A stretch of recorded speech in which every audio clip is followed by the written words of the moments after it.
Welcome to Zen Bedtime Stories. For centuries, Zen masters have shared these tales by candlelight. Today, one is offered to you. Settle in, breathe, let your thoughts settle. The story begins with your host, R.J. Hills. Among the great Zen masters of Tang dynasty, China, Joshu stands apart. He lived to be 121 years old, though the exact number matters less than what those years contained. Where other teachers shouted at their students or struck them with sticks, Joshu preferred conversation. He spoke plainly, the way two people speak, when neither is trying to impress the other. His words carried no ornament, and yet monks travelled from distant provinces to sit with him, because within that plainness lay something that elaborate sermons could never deliver. He once told a visitor, "When we're reviling one another, I let you clamp beaks with me. When we're spitting at each other, I let you spew me with slobber." He held nothing back and produced no special dignity. He could pick things up sideways and use them upside down. None of it disturbed his freedom. The cases that preserve his encounters became central to Zen training. A student would be assigned a single exchange and then told to live with it. Weeks would pass, months, the case would become a companion. Something carried while sweeping the courtyard and chopping the vegetables and sitting in meditation. Eventually, if practice deepened, the case would stop being a puzzle outside yourself and become indistinguishable from your own mind looking at itself. These cases are called koans, a term that originally meant a legal precedent or public record. Each one preserves a moment when something was transmitted that ordinary explanation could never capture. The teaching Joshu returned to most often came from a text written centuries before his birth. The Third Patriarch, Sung Tsan, had composed a verse called Shin Jin Mei, which translates roughly as faith in mind or trust in heart. The opening lines read, "The ultimate path is without difficulty. Just avoid picking and choosing. Just don't love or hate, and you'll be lucid and clear." These words have been studied and misunderstood for over 1,000 years. People here avoid picking and choosing and imagine they must become indifferent. They picture a kind of spiritual flatness where nothing matters and all preferences dissolve into grey neutrality. This was never the meaning. The Third Patriarch was pointing at something far more subtle. Joshu knew the verse intimately. He lived inside it for decades. He also understood that speaking about it presented a particular difficulty. The moment you say, avoid picking and choosing, you have already picked out those words from all the other words you could have used. You have chosen to say this rather than that. Language itself, made of preferences, every sentence selects, every phrase excludes. So when Joshu addressed his assembly about the ultimate path, he walked a very narrow bridge. He had to use words to point beyond words. He had to make distinctions in order to show where distinctions end. The exchange that follows captures one such moment. It is brief. Monks have spent lifetimes trying to penetrate what happened in these few sentences. The snow had melted from the mountain paths and travellers were arriving again at Joshu's monastery. Spring brought new faces to the Dharma hall. Young monks who had spent the winter in distant temples now made their way north, having heard stories about the old teacher. They expected something dramatic. The great masters of that era were known for methods that could shake a student awake in an instant. Joshu gave them none of this. He was ancient now, his body light as paper, his eyes carrying a quality that unsettled those who looked too long. When he spoke, his voice was quiet. Students had to lean forward to hear him. This itself was part of the teaching, though few recognized it at the time. The assembly gathered on a morning like any other.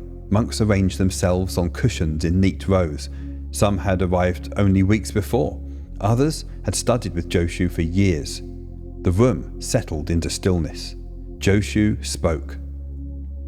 The ultimate path is without difficulty. Just avoid picking and choosing. Everyone present recognized the opening of the Third Patriarch's verse. They waited for what would follow. As soon as these words are spoken, Joshu continued, this is picking and choosing. This is clarity. Here he turned. The Third Patriarch's poem says that without love and hate, everything becomes lucid and clear. Clarity sounds like something to attain, a bright state where confusion ends. Joshu put his finger directly on that assumption. This old monk does not abide within clarity. The statement was strange. Where does he abide then? In darkness? In confusion? The monks shifted on their cushions. Do you still preserve anything or not?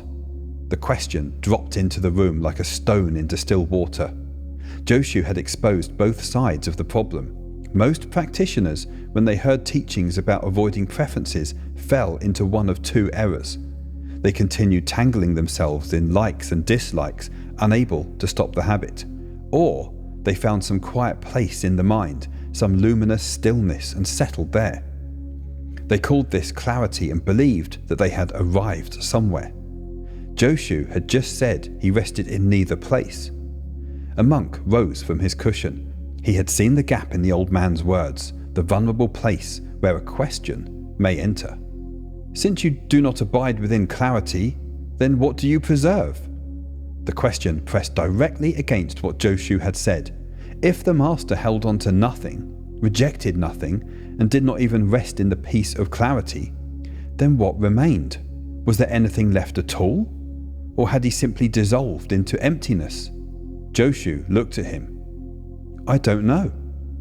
The assembly sat with this. Many Zen students, when pressed by difficult questions, would say, I don't know. They believed it sounded humble or perhaps appropriately mysterious. They had heard that the great masters spoke in this way, and so they imitated the form. There is a vast difference, though, between saying, I don't know, because you're stuck, and saying it because every direction lies open to you. Joshu stood in the second kind of not knowing. His words emerged from a place where knower and known had stopped being separate. The monk was not finished. He saw that the old teacher had stepped past his first question and pressed again. Since you don't know, teacher, why do you nevertheless say that you do not abide within clarity? A murmur passed through the hall. This was sharp. The monk had chased the old man up a tree and was shaking the trunk. If Joshu truly did not know, then how could he claim anything about where he did or did not abide? To say, I do not abide within clarity, is itself a statement of knowledge. It asserts something definite about your own condition. Either the old man knew something and was being evasive, or he had contradicted himself before the entire assembly. The monks watched. Some leaned forward slightly. Anyone else would have been caught here, forced into philosophical contortions or awkward silence. Joshu was 121 years old. He had answered thousands of questions from monks at least as clever as this one, and yet, for a moment, there seemed to be no way out. Joshu spoke. It is enough to ask about the matter. Bow and withdraw. The monk stood still for a breath. Then he bowed, he returned to his cushion, and the exchange was over. Some who discussed it later concluded that Joshu had simply pulled rank. The student was winning, so the teacher shut him down. They believed the old man had escaped through authority rather than insight. They missed what had been offered. A later master named Gosop used to say about this case, I reach my hand down to show you, but how do you understand? When Joshu said, it is enough to ask about the matter, he was reaching his hand down. The asking itself was enough. The monk had arrived at the edge of what can be spoken. He had pushed all the way to the place where questions arise. Any further words would have been excess, like adding legs to the drawing of a snake. Centuries later, the poet Setcho wrote a verse about the encounter. He ended with two words. Difficult, difficult.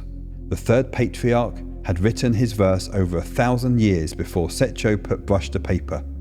Joshu had lived inside those words and then offered them to his monks.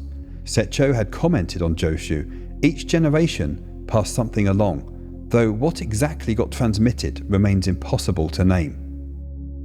The sun rises, the moon sets, the mountains deepen with shadow, the waters grow cold. Whatever Joshu meant when he said he did not abide within clarity, the world did not rearrange itself for him. A tree drinks from the earth, whether anyone is enlightened or not. It is enough to ask about the matter. Now I will leave you with something. This is for you to sleep on or think about as you go about your day. If the asking itself is enough, what would be lost by stopping here?